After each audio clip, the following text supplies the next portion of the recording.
Assalamualaikum warahmatullahi wabarakatuh.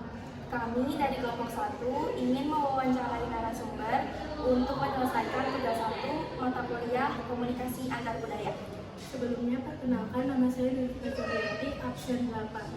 Saya Naila Sofa Juliani di absen 10. Saya Alika Sukimanila dari absen 7. Saya Sri Suryaningsi dari absen 25. Saya Nadira Salsabila dari absen 15. Selamat menonton.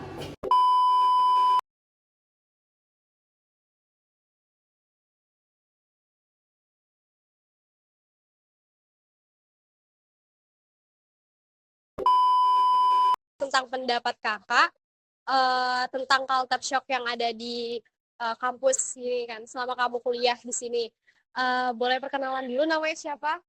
Aku Nabila. Nabila dari fakultas mana? Fakultas Ilmu Sosial, Ilmu Politik, prodinya Ilmu Komunikasi. Ya. Aku mau nanya 2 pertanyaan kali ya. Pertanyaan pertama itu, waktu pertama kali masuk ke lingkungan kampus ini, yang bikin kamu culture shock selama kuliah di sini kira-kira apa ya? Mungkin dari apa ya, pertemanannya sih, kayak kan setiap semester tuh ada beberapa matkul kan. Oh, iya. Dan itu tuh tiap matkul itu ternyata teman-temannya tuh nggak sama. Jadi kayak beda-beda. dari matkul 1 ke 2 tuh itu temennya udah beda lagi di kelas itu. Gitu sih. Terus buat pertanyaan kedua itu, pengalaman culture shock apa yang benar-benar paling kerasa sama kamu? Mungkin karena ini ya, dari cara orang sini berbahasa sama di Jakarta sama Jawa tuh beda banget. Jadi kayak kalau di sini tuh ternyata ngomong-ngomong toksik tuh dinormalisasikan banget. Jadi kayak bukan hal yang baru lagi, tapi udah benar-benar kayak ya udah biasa-biasa aja, itu hal yang udah dijadiin normal sama orang-orang sini gitu sih. Kalau gitu, terima kasih. Oke, sama-sama. Aku mengganggu waktunya. Ya. Aku mau menanya tentang culture shock di lingkungan kampus ini. Sebelumnya perkenalkan dulu, namanya siapa? Nama aku Nova, dari Prodi Ilmu Komunikasi. Pertanyaan pertama nih, gimana cara kamu mengatasi atau menyesuaikan diri di kampus? Cara aku menyesuaikan diri itu dengan berkenalan sama orang lain ya. Walaupun saya sendiri juga nggak terlalu bisa buat berkenalan sama orang lain, tapi itu kan lama-kelamaan yang namanya di dalam kelas, itu kita butuh yang namanya kerja kelompok atau kerjasama sama orang lain. Nah, jadi dengan pendekatan itu kita bisa membuat perkenalan yang lebih dalam atau mengenal hati sama orang lain. Pertanyaan kedua, apa tips buat orang yang akan masuk ke lingkungan baru biar nggak kaget sama lingkungan baru?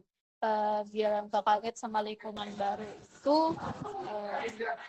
pertama jangan terlalu menilai berlebihan atau nilai secara spontan. Mungkin kita belum tahu apa yang ada di dalam lingkungan tersebut gitu. Kita belum tahu artinya, kita belum tahu maknanya, tapi satu hal, jangan terlalu oversharing sama orang lain.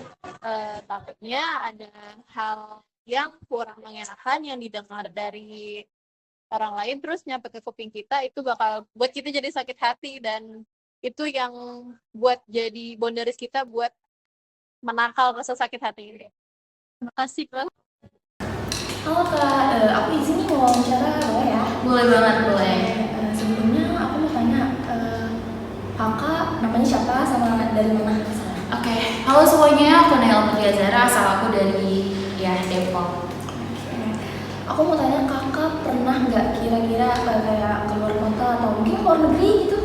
Oke, untuk keluar kota aku udah pernah, terus juga keluar negeri juga alhamdulillah first time banget pas kemarin lomba itu pertama kali aku keluar negeri.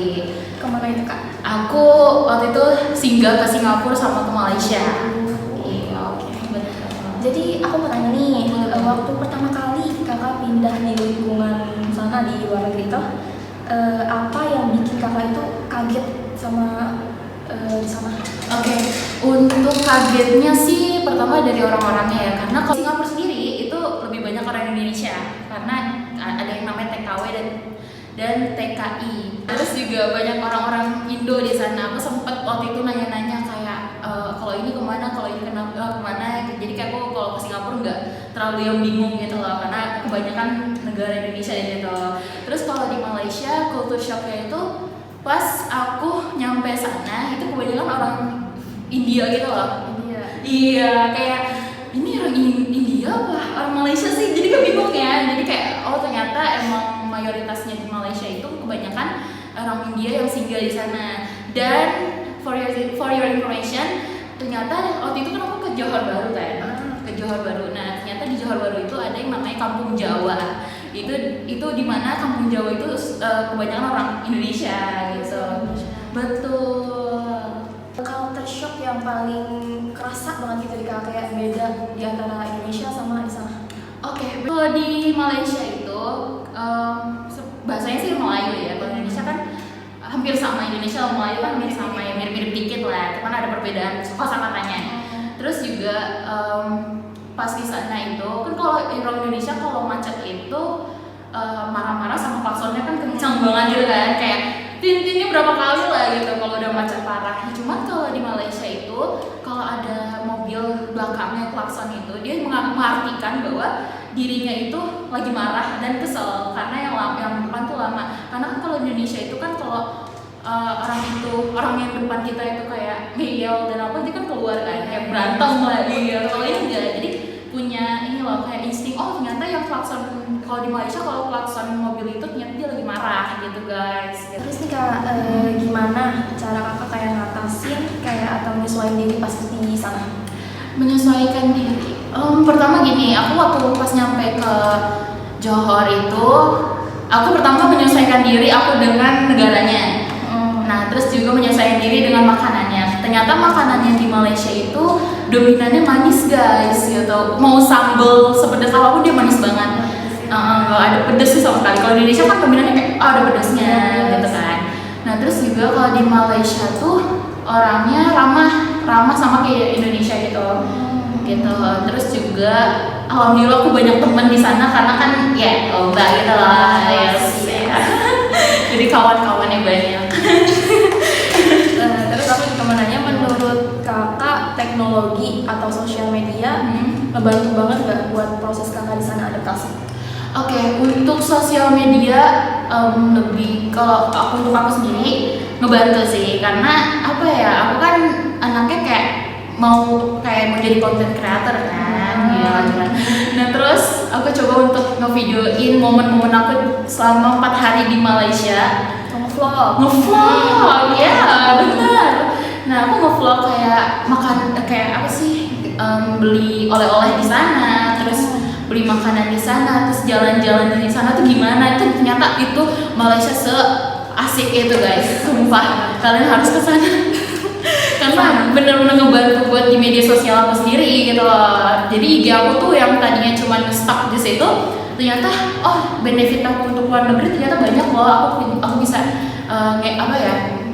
ngebantu nge-brandingin juga, jatuhnya nge-brandingin negara orang gitu loh. Oh ternyata di Malaysia tuh seperti ini gitu, di Indonesia seperti ini gitu. Pas nih kak pertanyaannya. Oke, boleh. Dari kakak sendiri ada nggak tips buat orang-orang yang buat masuk ke lingkungan baru biar nggak kaget sama budayanya? Oke, jadi aku juga baru ngeriset lagi kan beberapa di Indonesia, di negara lain itu ternyata ada yang namanya KJRI. KJRI itu kepanjangannya Kesultanan Jenderal Republik Indonesia. Nah itu tempat di mana orang-orang Indonesia yang tinggal di situ, yang visanya gangguan, yang paspornya gangguan, itu bisa informasi ke pihak sananya. Jadi di setiap negara di dunia ada. Jadi mereka nggak bingung gitu loh, ini harus saya kemana namanya. Kemana aku sempat kesana dan aku nanya juga, ternyata di situ tempatnya informasi yang lengkap untuk orang Indonesia yang tinggal di negara lain. Terima kasih ya kak udah diwawancara. Semoga bisa keluar negeri lagi. Amin banget kan, mau ke Australia sih. Oh boleh perkenalan singkat nama sama asalnya? Halo, saya Justin Kenner. Saya dari Indramayu dan kebetulan saya salah satu mahasiswa Universitas Nasional. Sebelumnya pernah keluar negeri juga? Karena saya waktu itu beberapa di bulan Agustus pernah ke Austria beberapa sih. Waktu pertama kali masuk ke lingkungan baru itu, apa yang paling bikin kamu tuh kaget? Oh, yang bikin kaget itu sebenarnya dari kebiasaan hidup mereka sama budaya mereka sih. Pengalaman culture shock yang paling terasa itu apa? Oh, waktu itu saya pengen belanja kan di hari Minggu, dan ternyata pada weekend itu di Austria ini hari Minggu itu tutup semua toko, dan kalau hari Sabtu ya itu cuma sehari. Itu yang bikin kaget sih sebenarnya, karena kan kita tahu di Indonesia itu kan setiap hari Minggu kan apapun itu. Gimana cara kamu mengatasi atau menyesuaikan diri?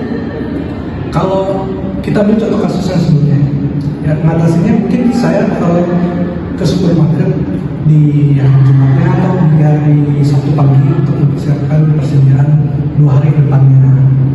Gitu. Menurut kamu teknologi atau media sosial itu ngebantu nggak sih dalam proses adaptasi itu? Oh ya, membantu.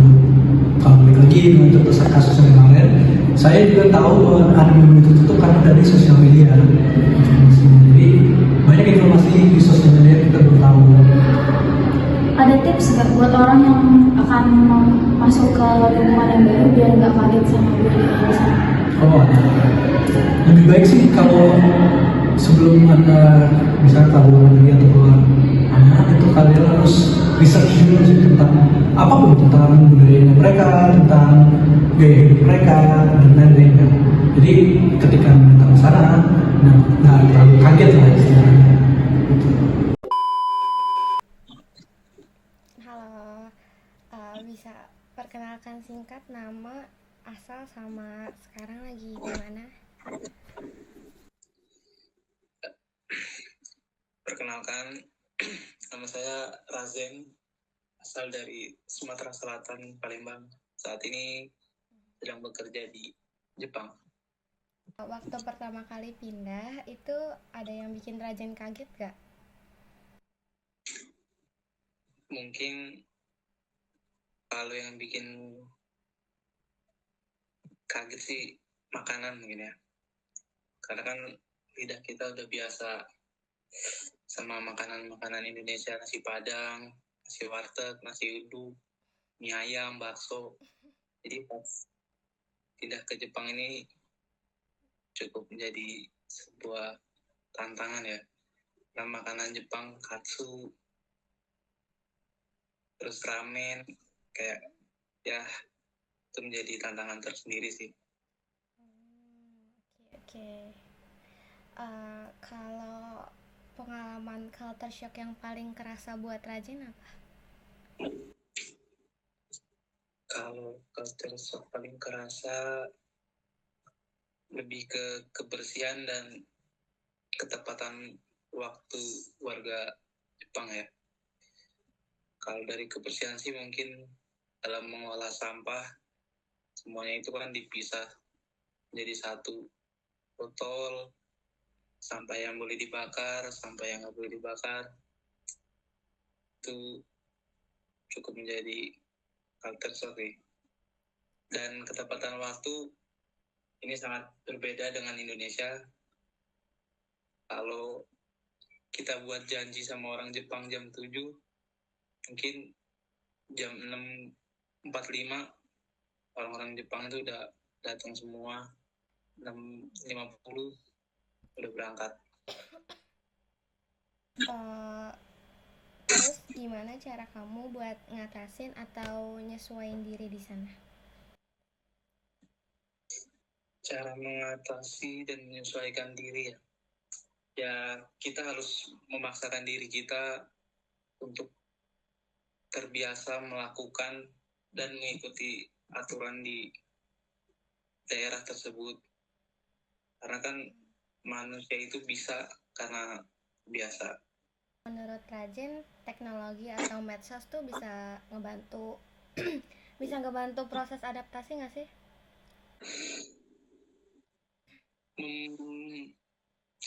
Kalau membantu sih cukup membantu ya, karena sebelum kita berangkat ke Jepang kita bisa mencari di internet atau di sosial media tentang budaya, makanan-makanan halal atau ya banyak yang bisa kita cari tahu di internet ataupun sosial media. Jadi pas kita udah sampai di Jepang itu kita tinggal mempraktekannya aja.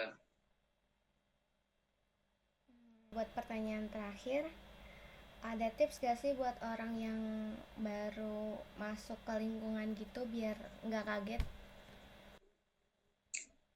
Mungkin tipsnya ya sebelum pindah ke lingkungan baru itu bisa nanya dulu ke orang yang duluan udah di sana, yang udah pernah ke sana atau gimana, tentang budaya-budaya di situ, aturan-aturan di situ, tempat-tempat bagus atau apa kan bisa ditanya. Misalnya nggak ada pun bisa dicari di internet atau sosial media tentang hal tersebut.